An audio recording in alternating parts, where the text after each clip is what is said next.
assassinado aqui em Fortaleza, representou, do ponto de vista do narrador do Jornal pela Manhã, um grande evento que mostrava como a maioridade penal é a grande questão. Eu me senti não só premiado, mas me disse que infelizmente premiado, porque esse debate volta e eu gostaria de discutir quais são os termos em que nós mesmos estamos utilizando para entrar nesse debate. Então não estou polemizando com o debate, estou tentando descrever como nós entramos no debate. Do meu ponto de vista, e é isso que eu estou tentando argumentar, as posições polarizadas entre criminoso, sujeito violento e do outro lado, vítima ou questão social, apesar de antagônicas, e eu reconheço a importância desse antagonismo, elas são uma resposta ou positiva ou negativa a um discurso penal. E se situam no âmbito do penal. As razões, recuperação versus prisão, educação, trajetória criminal, etc., são muito amplas e abrangentes e mesmo pertinentes. Mas elas mascaram um outro processo mais abrangente, que é o da judicialização das relações sociais. Apesar dos fortes movimentos de descriminalizadores, como mediação, justiça restaurativa, nós vivemos um crescimento importante da via penal para a regulação social. Bom, em primeiro lugar, eu quero lembrar mesmo que não se trata de um fenômeno brasileiro. Em 2011, a convite do professor Álvaro Pires, eu pude participar de uma reunião de magistrados na Universidade do Quebec, onde os magistrados se manifestavam de uma forma que a mim me surpreendeu. Eles se manifestavam críticos ou faziam severas críticas ao processo de judicialização. Eram magistrados do Canadá e dos Estados Unidos, e um da França, se não me engano, da França, né? Que faziam uma avaliação, então, extremamente negativa sobre a acelerada expansão da judicialização, que vinha se constituindo, segundo eles, uma tendência internacional. Segundo aquela avaliação, a judicialização seria um fenômeno também transversal. Eu quero insistir sobre esse ponto para nós no Brasil. Transversal do ponto de vista ideológico. Distintas orientações políticas, por diferentes razões e com objetivos diferentes, tendem a traduzir sua pauta de reivindicações em quadros normativos, especialmente no âmbito do direito penal. Como nós sabemos, a semântica jurídica e a criminalização têm uma forte capacidade catalisadora de movimentos sociais. Há grupos que reivindicam a criminalização do aborto, do uso de substâncias psicoativas, e outros da homofobia, do bullying, etc, etc. É um debate certamente complexo, não estou tentando resolvê-lo, mas eu acho que é preciso chamar atenção sobre ele, porque ele está eivado de questões políticas e éticas, e eu gostaria de mostrar como nós podemos enfrentar esse debate do ponto de vista dos jovens em conflito com a lei. Na minha visão, a centralidade do campo jurídico na vida social deve colocar em debate, em primeiro lugar, uma passagem entre sujeitos de direito para direitos do sujeito. Que eu acho que ocorre no Brasil atualmente por conta dessa forma de judicialização, é justamente políticas públicas que atuam no direito violado. Ou seja, esperam o direito violado e atendem apenas às questões de direito violado. Essa é uma primeira perversão da judicialização. A constituição de um sujeito de direito virou apenas direitos do sujeito. Tá? Eu trabalhei nisso num artigo em 2007, não posso voltar aqui, mas eu insisto na ideia do sujeito dos direitos, remete a um campo teórico e político, dos fundamentos da ação social, e não se reduz simplesmente a uma entidade já fixa, o sujeito do direito, o direito do sujeito.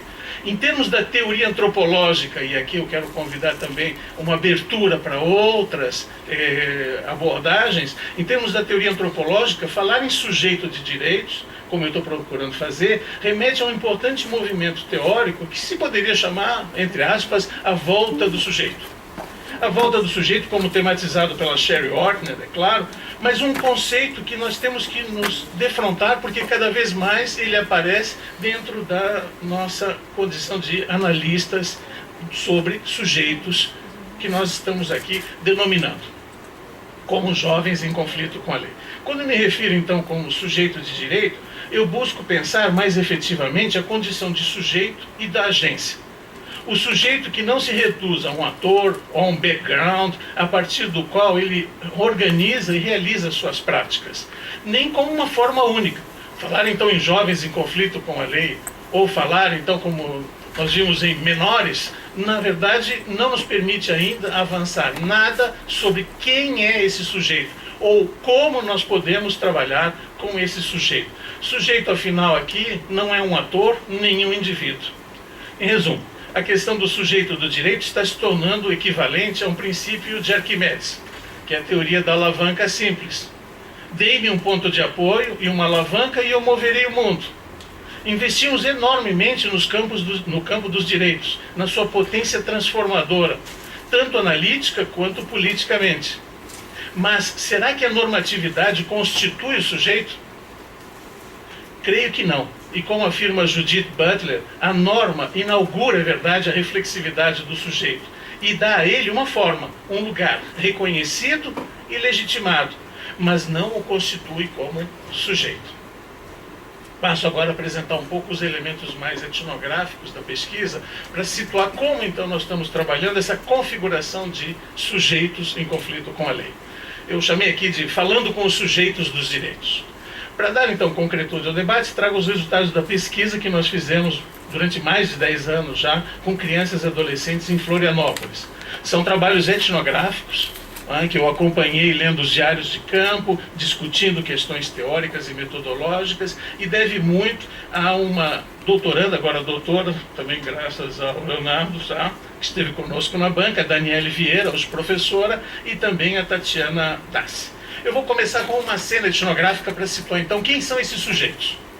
Começo a descrição com uma observação que ocorreu durante uma aula ministrada para os, aspas, adolescentes cumprindo medidas socioeducativas. O tema era trabalho infantil.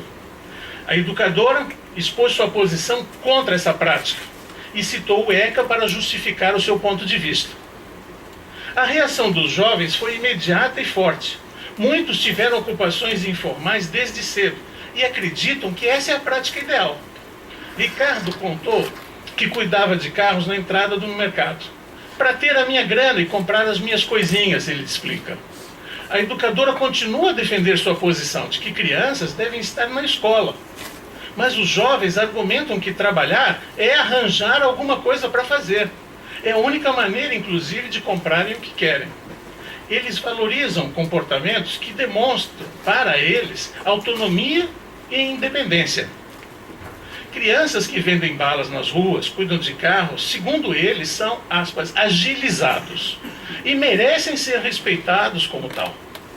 Assim como os moleques, entre aspas, que fazem pequenos serviços para traficantes, pois eles também estão desde cedo aprendendo a se virar. Mais do que o caráter lícito ou ilícito, o que torna a ação algo a se orgulhar é o fato dela demonstrar uma capacidade de ação. A ideia de que vivem em uma sociedade desigual que lhes nega oportunidade, claro, está presente. No entanto, a ênfase dada pelos próprios jovens está no modo com que lidam com as adversidades. Nesse sentido, a vida no crime não seria apenas uma reação à desigualdade estruturalmente excludente, mas uma ação. Tanto é que, longe das psicólogas, dos educadores, eles sempre ficam contando as milhares de histórias que eles têm sobre os seus delitos de forma bastante orgulhosa.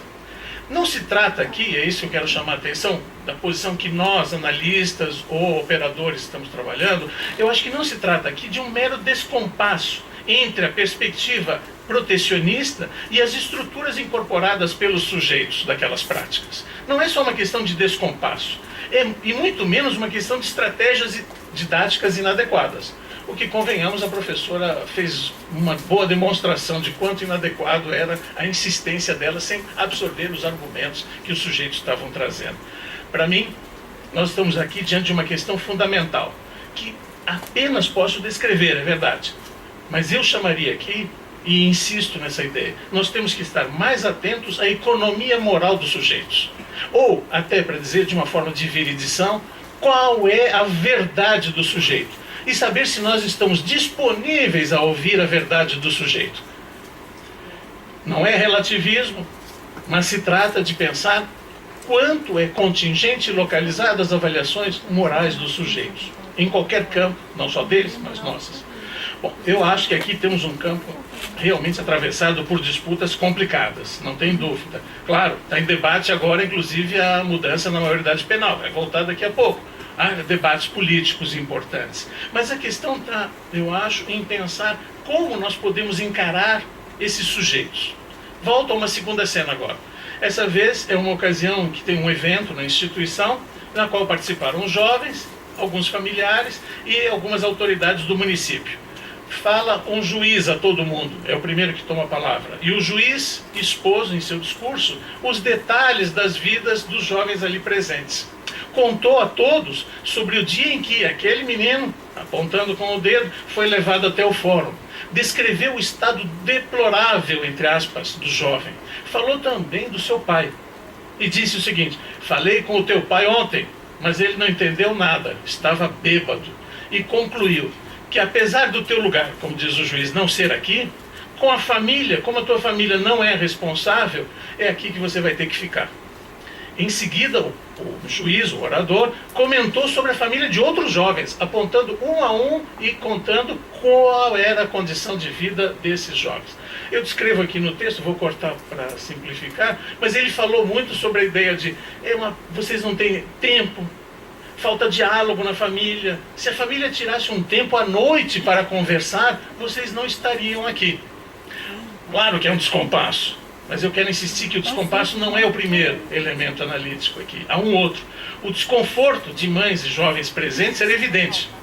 Todos se remexiam nas cadeiras e olhavam uns para os outros, num misto de raiva e humilhação, em relação ao que o juiz acabava de dizer.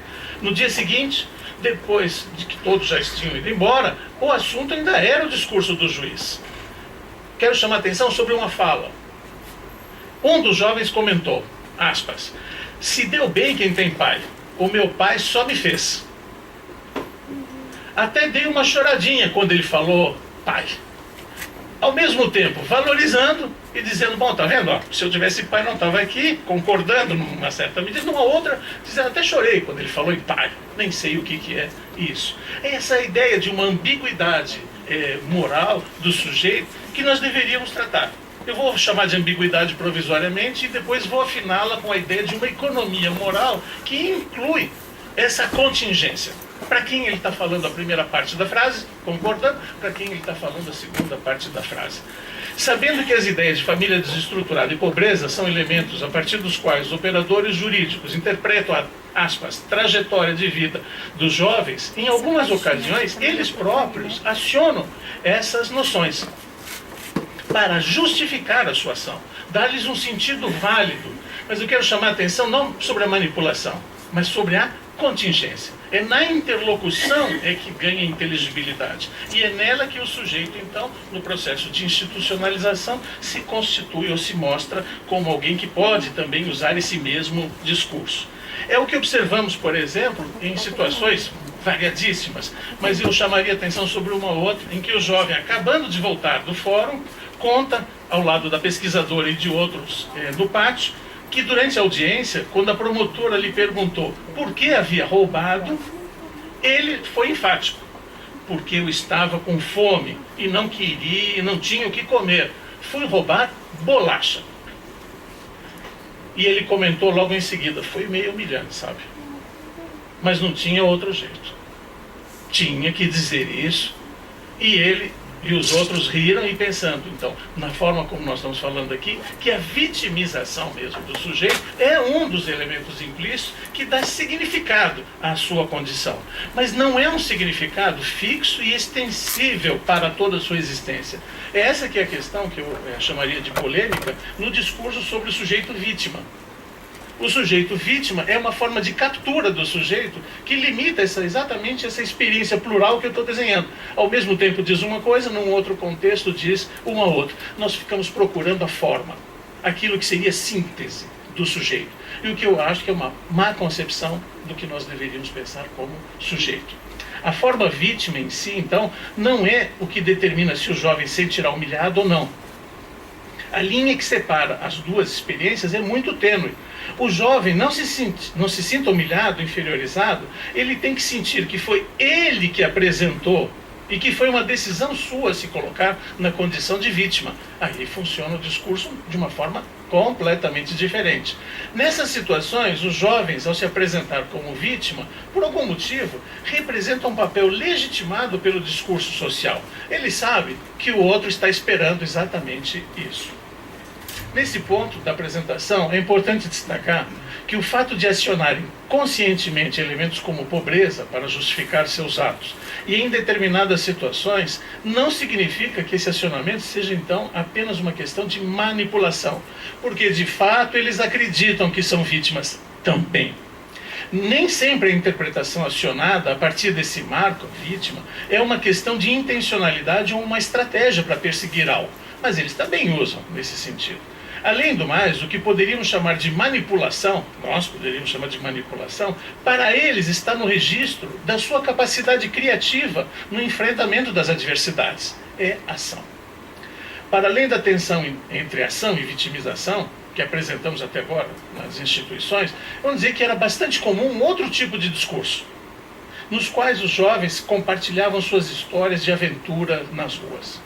Nesses momentos, os jovens mobilizam seus corpos por inteiro, ficam de pé, fazem gestos, sons, caras, bocas, dão tiros no ar, correm, esquivam-se, pulam muros imaginários e etc. Acho que quem conhece essa realidade sabe do tipo de performance que eu estou falando.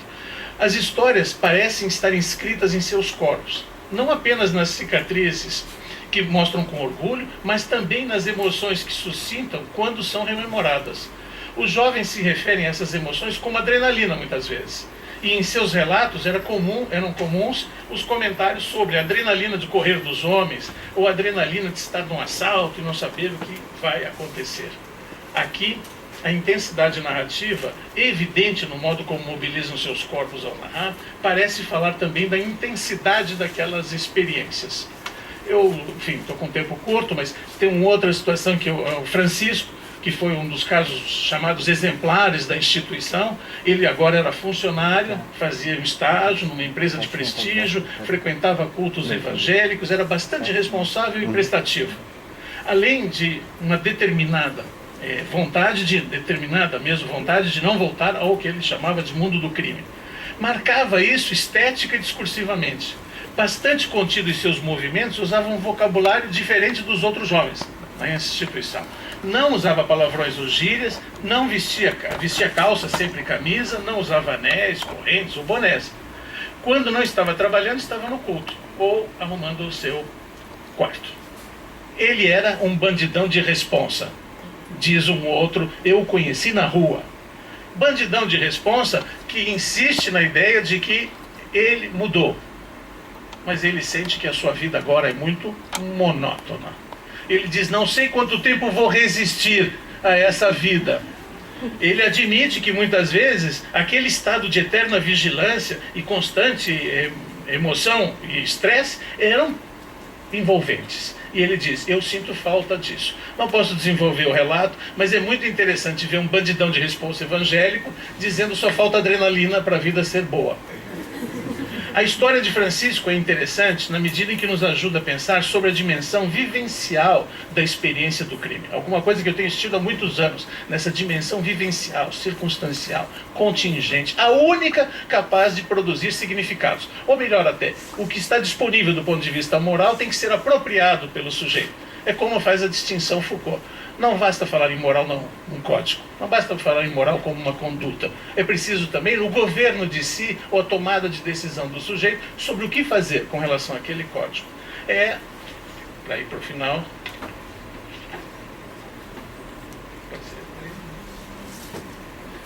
Considerações finais em 3 minutos. Eu espero que tenha sido interessante na ideia de mostrar essa pluralidade e como nós, na verdade, estamos incapazes de lidar com essa pluralidade do ponto de vista conceitual. Eu trouxe para o debate, então, relatos que falam sobre injustiças, mas falam também sobre vitalização, falam sobre vulnerabilidade, mas também sobre orgulho, autodeterminação.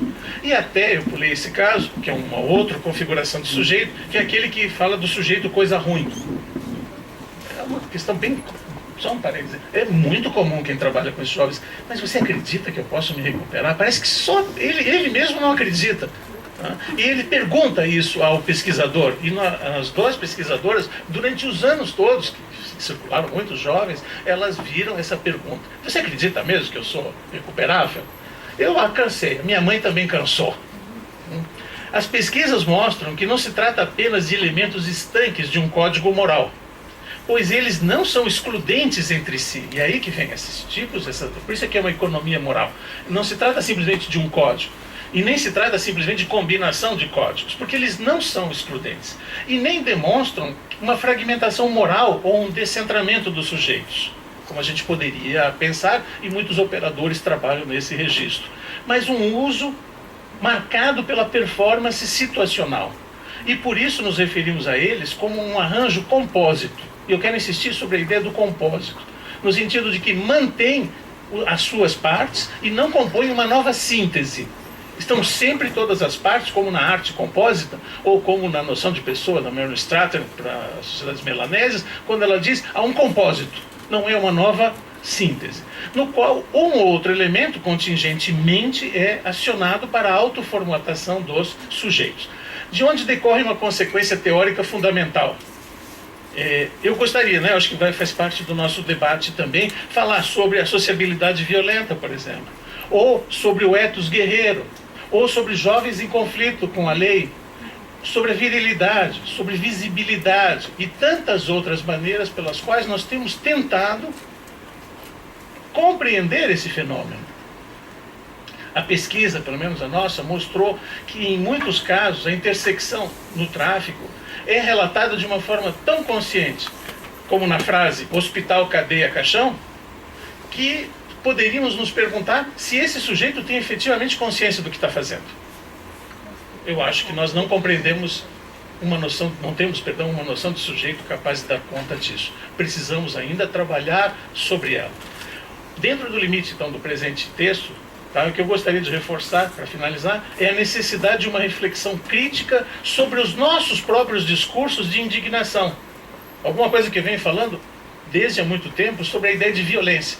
O que é esse discurso da indignação e como ele, às vezes, é autossuficiente como análise. Meu ponto de vista, esse é um ponto crítico, que envolve, inclusive, uma antropologia moral, como diz o Didier Fassin, num texto que eles perguntam se é possível ir para além do bem e do mal e fazer uma antropologia moral. O desafio está em tecermos, então, um discurso que permita refletir sobre uma pluralidade sintética ou compósita, como foi condensado por um dos sujeitos durante a pesquisa. Você só precisa saber de uma coisa, dona, diz ele, apontando para a antropóloga. A vida é louca. Os outros presentes dizem, é isso mesmo, escreve aí, dona. É tudo o que eles precisam saber. Os dois jovens resumem, naquela ocasião, a vida em uma frase. Nada mais precisa ser dito aos outros, para nós. A densidade e o peso da vida louca, que alguns jovens têm escrito na pele e nas suas experiências, é uma forma que não apaga seus comportamentos. Todos bem conhecidos e vivenciados e repetidos da condição de jovens em conflito com a lei. Portanto, a questão da multivocalidade resiste, por um lado, na contingência e na dimensão relacional da vida social dos sujeitos.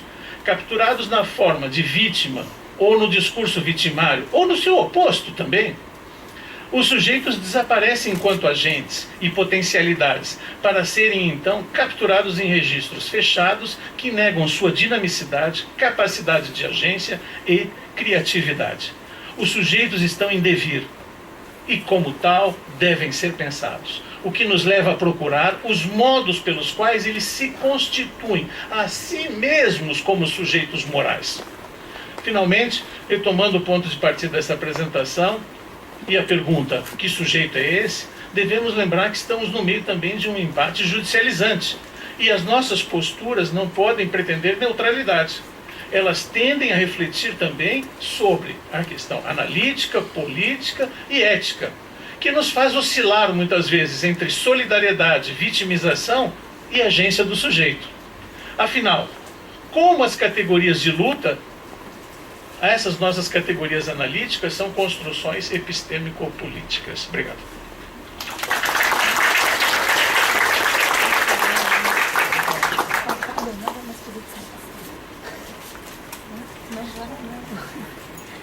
Não. Então, obrigado, professor Teófilos, e vamos agora passar a palavra à professora Carli Machado.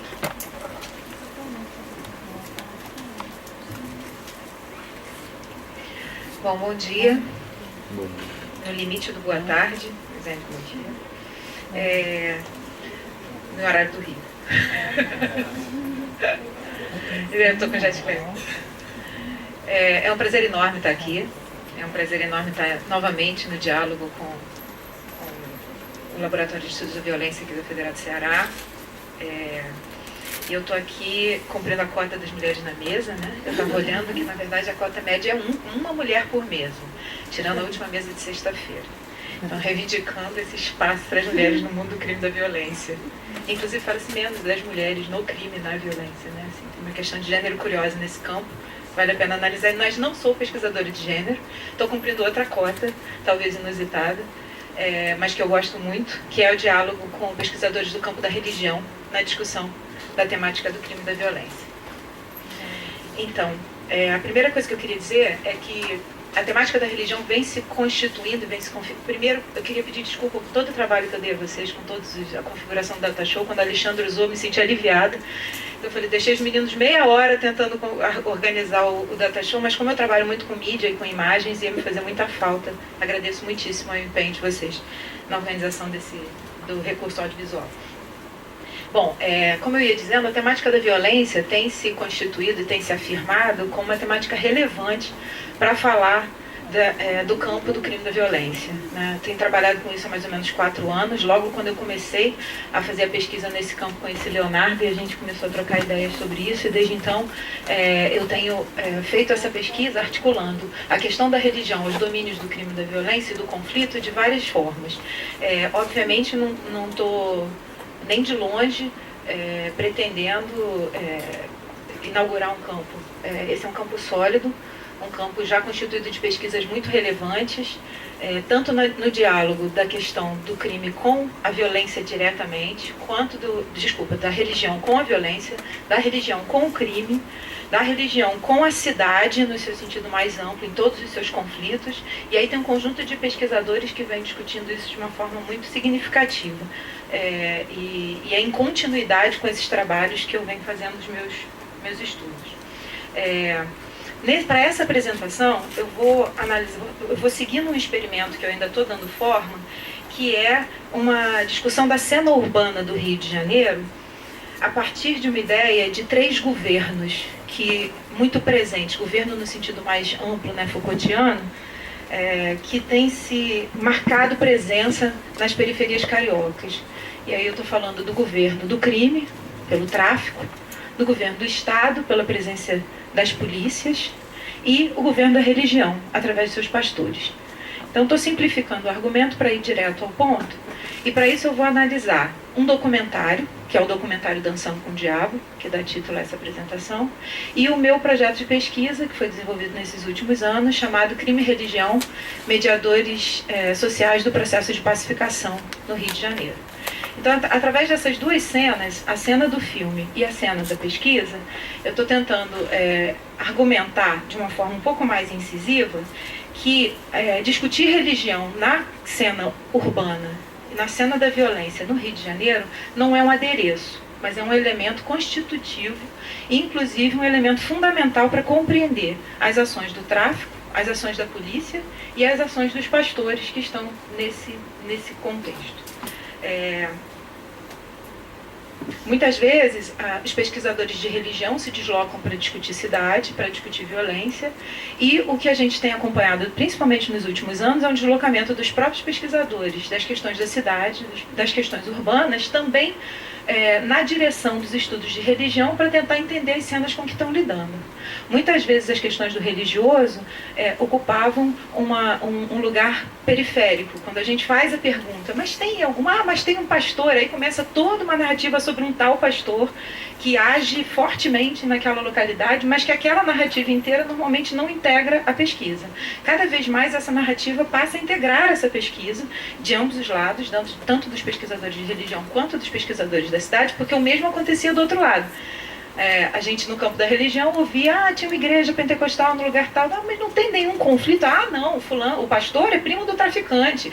E aí começava toda uma outra história que para os antropólogos ou sociólogos da religião também era uma coisa meio marginal. Então, o que a gente está tentando é complexificar essa cena para que essas coisas venham à tona e sejam discutidas de forma complexa e integrada, tal qual se apresenta a vida social. Outra coisa que eu acho interessante, provocada pela discussão específica desse seminário, é como é que essas articulações entre mediadores relevantes dessa cena, seja do tráfico, seja da polícia, ou seja das igrejas, como é que através dessas pessoas a gente chega a determinados circuitos e que montam uma relação com a cidade também diferenciada. Por onde essas pessoas circulam, por onde através das igrejas as pessoas circulam, onde vão policiais, onde vão bandidos, onde vão pastores. Quando a gente olha através do campo de relações que se constitui a partir da igreja, a gente encontra pessoas em lugares inusitados, a gente encontra pessoas onde não esperava encontrar, a gente vê pastores em batalhões de polícia, a gente vê policiais dentro de igrejas, a gente vê bandido dentro de igreja, a gente vê igreja dentro do tribunal do tráfico, e isso implica uma outra cartografia da cidade e das periferias que, na minha experiência, tem tido desdobramentos muito interessantes para o campo analítico. Por fim, uma maneira de pensar isso, e um provocador das minhas questões sobre essa relação da religião com a violência, com o crime e com as ações do Estado, porque os policiais são parte importante dessa cena, são as produções midiáticas. Então não é à toa que eu pego um documentário. Ele não é apenas para mim ilustrativo, mas ele é significativo de uma produção relevante de visibilidades e invisibilidades nesses campos.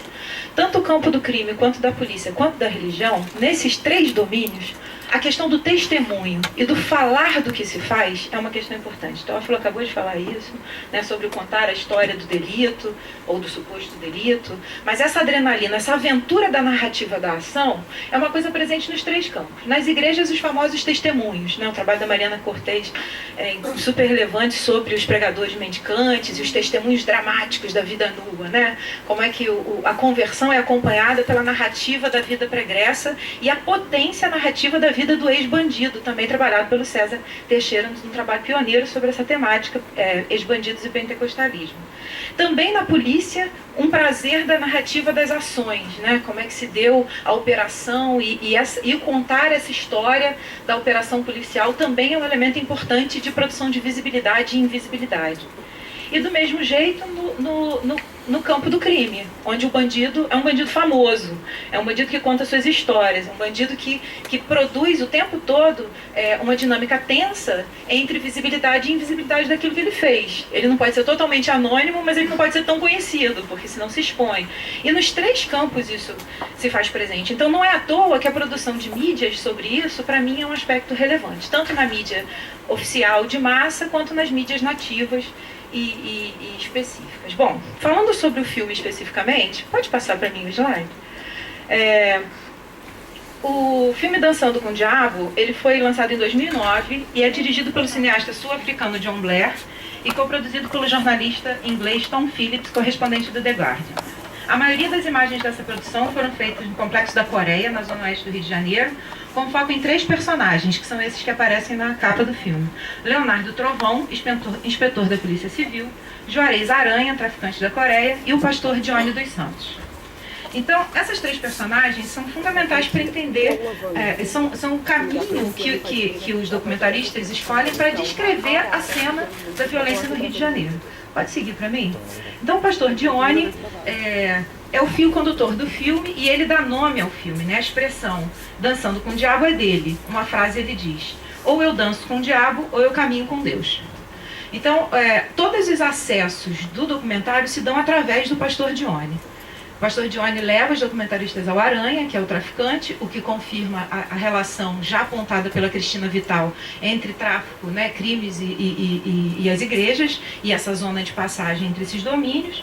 E o pastor Johnny é, então, a personagem moral sólida do filme. Não há nenhuma ambiguidade apresentada em relação a ele. Pode seguir? E o pastor Johnny é a típica personagem do pastor que vai dialogar com o tráfico para salvar os condenados pelo Tribunal do Tráfico, né, que faz o chamado resgate da morte. A segunda personagem que eu destaco é o Leonardo Trovão. Leonardo Trovão, diferente da personagem sólida, moral do pastor Dione, é praticamente o seu oposto. Ele é o policial que aparece fazendo a fala do policial conflitivo e do policial que tem prazer com o conflito, com a produção da morte na cidade. Pode passar, tem uma frase mais forte do Leonardo Trovão. Eu sou o inspetor Torres Trovão, o filho da tempestade, oriundo do mau tempo. Nasci para o combate, para as horas ruins. Eu quero que o mal se foda, e eu vou sempre foder o mal. E quem estiver do lado deles, por mim, está fudido. Porque eu vou atacar eles, estejam eles onde estiverem. A gente não quer confronto, a gente vai preparado para o confronto. Mas quando estala o primeiro tiro, a gente quer que aquilo nunca acabe.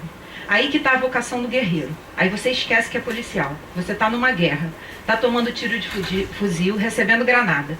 E quando isso acontece, a gente que tem essa coisa no sangue, que não é genético, é espiritual. Espírito passou pra gente isso. A gente adora isso. A gente ama aquela situação. E ao mesmo tempo torce para que ela se encerre o mais rápido possível. Então Leonardo Trovão, toda vez que ele aparece fumando seu charuto, que também é uma simbologia religiosa bastante poderosa, ele está sempre fazendo essa fala do conflito, né?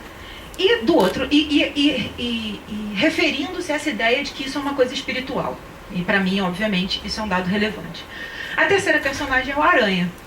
Tem outros policiais, outros pastores... Não, outros pastores não. Tem outros policiais e outros bandidos, mas só um pastor no filme. O Aranha, ele também aparece com esse discurso religioso. Os documentaristas conversam muito com ele, eles circulam pela favela, conversando com ele. E a pergunta que mais me interessa é quando o documentarista pergunta: como é que você consegue tomar conta dessa área inteira, que é tão grande? E aí o Aranha responde sem titubear: é Deus. Eu peço a Deus a sabedoria. E aí ele continua: eu sei que para Deus não está certo vender droga, como eu falei, mas todos nós temos um sonho de ser feliz, né? E aí ele o tempo todo narra a sua potência de cuidadora daquelas comunidades como ele exerce a sua ação protetora, também apoiada por esse poder divino que o suporta no apoio àquelas populações em sofrimento. Bom, o argumento central desse documentário é que todos morrem. Só não morrem aqueles que estão na igreja. Então, desculpa contar o final do filme. O filme está disponível, tá? No YouTube, quem quiser assistir. Mas assim, o Aranha morre durante a produção do documentário. E também durante uma das operações que estavam sendo acompanhadas pela equipe do documentário, um policial morre.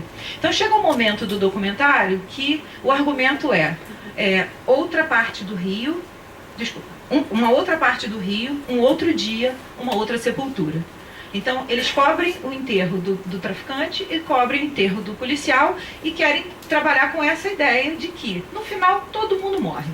No final está morrendo todo mundo. Por isso, essa guerra é uma guerra sem vencedores. Inclusive, tem um policial, que é um policial civil, que faz uma fala, inclusive em inglês. Esse documentário é todo projetado por uma audiência internacional. E ele faz uma fala falando fluentemente inglês e com muita tristeza após a morte desse seu colega, reforçando essa imagem de que, olha, na verdade está todo mundo ferrado. Não é aqui que ninguém está se dando bem. Aqui está morrendo polícia, está morrendo bandido. E no fundo, pano de fundo, a presença do pastor, que está ali ao lado da família do traficante, que está ali dando aquele apoio, e a figura daquele que é o único lugar de segurança na leitura desses produtores é a igreja. Bom, mudando a cena, eu vou agora falar da minha pesquisa. Então, eu também tenho meu pastor querido, né, que todos que já me ouviram falar, querido no sentido acadêmico do termo, que é o pastor Marcos Pereira, já bastante conhecido também nacionalmente, atualmente preso. E era isso que eu ia falar, disse para o Leonardo que era isso que eu ia falar, acabei não falando disso, que é da trajetória do pastor que salva bandido para o pastor bandido, que é a trajetória do Marco Pereira, mas essa vai ficar para o próximo, para o 5º Seminário Internacional, aquela que se convida, né? Então, pastor Marcos Pereira, as referências que eu encontrei é de que Marcos Pereira, inclusive, ensinou o pastor Dione, lá de Senador Camará, a fazer as suas performances. O pastor Marcos Pereira é um ícone das performances midiáticas de resgate de bandidos e tem uma produção intensa, nativa na sua igreja, de filmar essas intervenções. Então eles vão com a câmera, tiram o cara amarrado em fita crepe, todo machucado, filma isso, leva o cara para a igreja, bota o cara no terno, bota isso no YouTube e mostra essa trajetória de recuperação, né? assim como tanto o pastor Marcos quanto o pastor Dione tem uma relação não só com a produção de mídia nativa, como a produção de mídia de massa. O pastor Dione, por exemplo, não só foi personagem do documentário, mas ele participou daquele seriado Subúrbia, da TV Globo. Ele, pessoalmente, é um pastor que está lá como personagem da cena do subúrbio carioca. O pastor Marcos já foi noticiado no Fantástico, no Conexão Repórter, e a mídia da própria igreja é usada nesses programas para fazer essa divulgação. Então, esses dois pastores são figuras que são exemplares de uma determinada posição de pastores pentecostais na sua relação com a cena do crime no Rio de Janeiro hoje em dia. Pastor Marcos, diferente do Dione, tem uma vida controversa em relação ao crime, porque ele é acusado de associação com tráfico, está sendo processado por isso, e atualmente ele está preso por estupro. Mas esse é outro trabalho. Além, então, essa é a presença do pastor no Conexão Repórter, na mídia, pode seguir para mim. Esse é o pastor Dione no seriado Subúrbia. Bom, a segunda cena que a gente tem, comparando o documentário com a pesquisa, é a cena dos bandidos, né, dos ex-bandidos. Bandidos convertidos, como no trabalho analisado pela Cristina Vital dos traficantes evangélicos, e a cena da violência no Rio de Janeiro hoje, da dinâmica do crime, está profundamente marcada pela gestão dos territórios por traficantes evangélicos, a ponto deles estarem impedindo a realização de cultos afro, né? Então tem uma gestão político-moral desses territórios que não é exclusivamente uma adesão privada ao pentecostalismo, nessa posição de desgarrado, mas uma gestão do cotidiano a partir de uma determinada moralidade cristã por esses traficantes. E essa relação territorial intensa também entre a religião na prisão, a religião na saída da prisão e a religião na gestão do cotidiano do tráfico no Rio. Né? Isso está muito imbricado. E o pastor Marcos tem uma ação explícita, histórica, não mais, porque agora ele está dentro da cadeia e essa retórica está tomando uma outra forma, mas a ação dessa igreja do pastor Marcos Pereira sempre foi a intervenção dentro das prisões, para a conversão de bandidos dentro das prisões. E depois de proibido de entrar nas prisões pela acusação de associação com tráfico, a igreja continua atuando em delegacias e hoje, proibido de atuar como pastor dentro da prisão, ele atua como presidiário. Então, na igreja, a discussão agora é que ele está convertendo, porque agora ele está lá dentro e ele pode falar porque ele é presidiário e não mais o pastor que era proibido de entrar na prisão. Então, isso está dando várias voltas interessantes e eu, por isso, não consigo desapegar do pastor Marcos Pereira, continuo acompanhando o trabalho dele. A terceira cena é dos policiais, né? Assim como tem lá o policial Leonardo Trovão, adoro falar Leonardo, sabe por quê? Leonardo Trovão combina contigo como mediador dessa mesa, né? Enfim, além do Leonardo Trovão, eu pesquisei 2 grupos de policiais. A Tropa de Louvor, que é a banda gospel do BOPE, e o Papo de Responsa, que é um projeto social da Polícia Civil. Na Tropa de Louvor, eu encontrei esse discurso religioso, cristão, do guerreiro que protege a cidade, não apenas na banda gospel, mas como constitutiva das práticas e das representações do policial do BOPE. O BOPE tem uma oração, o BOPE tem os mandamentos, o BOPE tem uma conjuração cristã da produção dessa tropa de elite, dos sentinelas que guardam a cidade. Saindo dessa configuração própria ao BOPE, a Tropa de Louvor dá a forma mais específica a isso, que é uma banda gospel que atuou intensamente nas áreas pacificadas, inclusive, que é quando eles gravam seu primeiro CD, porque eles saem da operação policial e retornam para as mesmas comunidades atingidas pela operação, fazendo shows gospels. Então entra o policial que salva de 2 formas, né? O que se propõe a salvar aquele território e o que se propõe a salvar aquelas almas. Já o Papo de Responsa da Polícia Civil é uma outra configuração do Guerreiro da Paz.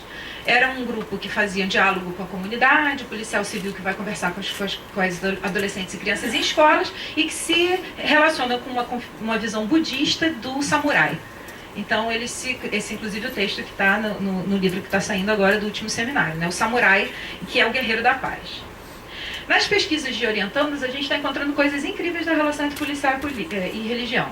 Então, tem uma aluna que fez uma graduação e está fazendo um mestrado sobre um Exu policial, que é a incorporação de um tranca-rua numa médium da zona oeste do Rio de Janeiro, que quando o tranca-rua incorpora, ele se veste de policial do BOPE. Então ele tem todo o uniforme, cap, uma arma falsa, e faz toda uma performance de policial. Então isso foi um fenômeno que também pegou a gente relativamente de surpresa e que foi analisado de uma maneira muito interessante pela Ana Paula Campos, que é a minha orientanda lá. Eu falei com ela, ou você vem trabalhar comigo ou eu roubo teu campo, né? Não tinha opção. Ela veio espontaneamente ser me orientando. Outra coisa interessante que a gente encontrou foi grupos de espíritas de vítimas de familiares de vítimas de violência no Rio de Janeiro. A Amanda Gomes está fazendo uma pesquisa e essas vítimas de violência são policiais. Não são vítimas da violência policial, mas são policiais vítimas da violência, cujos familiares têm um grupo espírita que fica, através dessa relação com o kardecismo, não apenas criando uma solidariedade, mas criando vias de levantamento de pistas para ajudar a informar o processo através da psicografia dos seus filhos policiais mortos. Então eles continuam investigando mortos e psicografando para ajudar no processo. Para encerrar, como é que eu trabalhei analiticamente isso? A primeira hipótese é de que essas cenas são indissociáveis. Policiais, religião, né, Estado, religião e crime estão articulados numa determinada cena da violência e do crime na minha leitura hoje no Rio de Janeiro. Tirar qualquer um desses elementos tem sido deixar relações simbólicas relevantes de fora da discussão. Essa é a minha hipótese nesse momento. Por mais que seja desafiante trabalhar com esferas tão diferentes. Outra hipótese que eu falei no início é que são 3 governos, 3 formas de gestão de populações em disputa. Né? Quem define e com que critérios se propõe um modelo de cidadania para essas populações consideradas perigosas. Então, o Estado vem com um modelo de cidadania proposto pela polícia, que legisla sobre a vida cotidiana. O crime tem suas outras regras e suas próprias regras também sobre a gestão de populações e vidas cotidianas. E a igreja tem também suas próprias regras sobre como essas vidas devem ser vividas de forma adequada. Para fazer essa análise, eu fiz um recorte entre todas essas personagens, e quem conhece meu trabalho sabe que meu drama é trabalhar com um monte de coisa e tentar fazer disso algo coerente e consistente. Tem um artigo meu que saiu com o nome É Muita Mistura.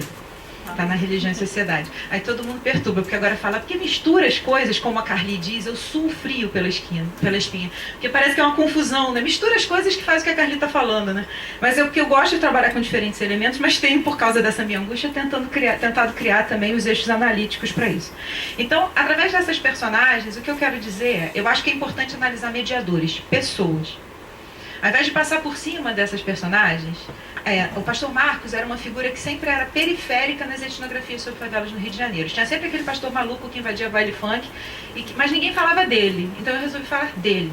E eu tenho feito isso, tenho trazido personagens. Desde o pastor Marcos até o José Júnior do Afro-Reggae, tem sido personagens que eu tenho tentado analisar na complexidade de elementos que eles conjuram.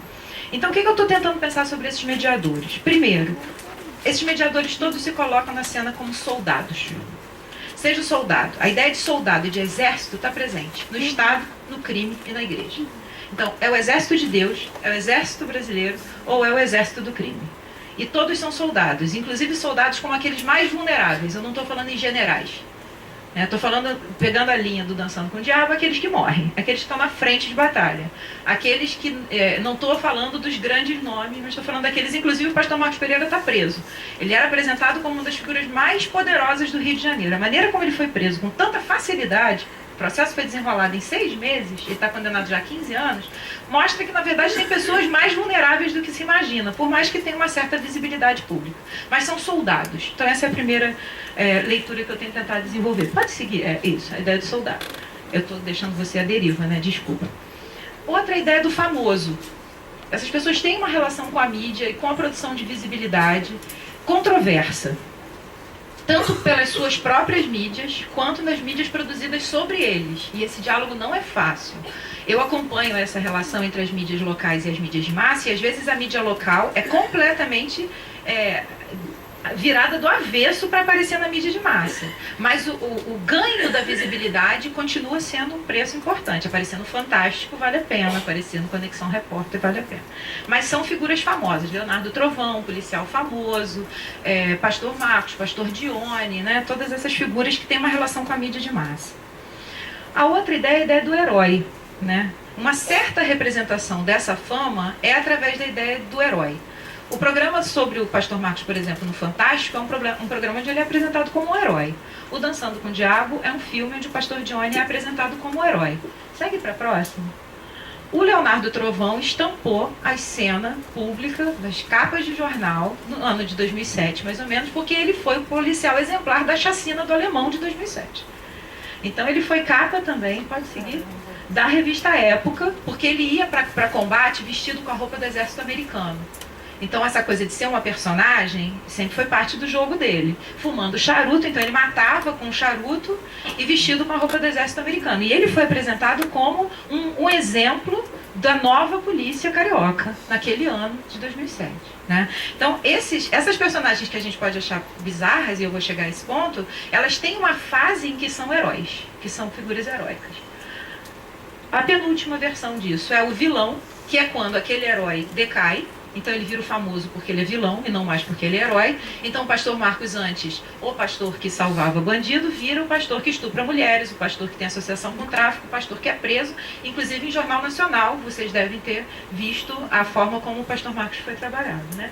E, desculpa, volta um pouquinho. Eu não botei a imagem, mas só para eu falar, o Leonardo Trovão volta em 2011 como personagem porque ele foi pego na Operação Guilhotina, que era uma operação que pegava policiais corruptos no Rio de Janeiro. Então ele também decai e vira uma personagem escrutinizada na mídia. E por fim, a ideia do bizarro. Né? No meio disso, essas figuras muitas vezes são tratadas como figuras do esquisito, do bizarro, que eu estou trabalhando aqui como freak, né? Uma ideia ruim de traduzir, mas boa para pensar, que é quando essas personagens ficam tão caricaturadas que a gente deixa de conseguir pensar com elas e passa só a falar delas. Né, no fuxico e na fofoca. Mas o que eu estou propondo é que a caricatura que essas personagens colocam da cena pública, da cena da violência, da cena do crime, da religião e do Estado, essa caricatura pode fazer o que uma boa caricatura faz, que é acentuar qualidades e acentuar controvérsias em cima dessas personagens que nos ajudem a pensar.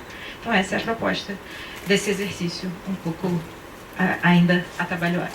Obrigada.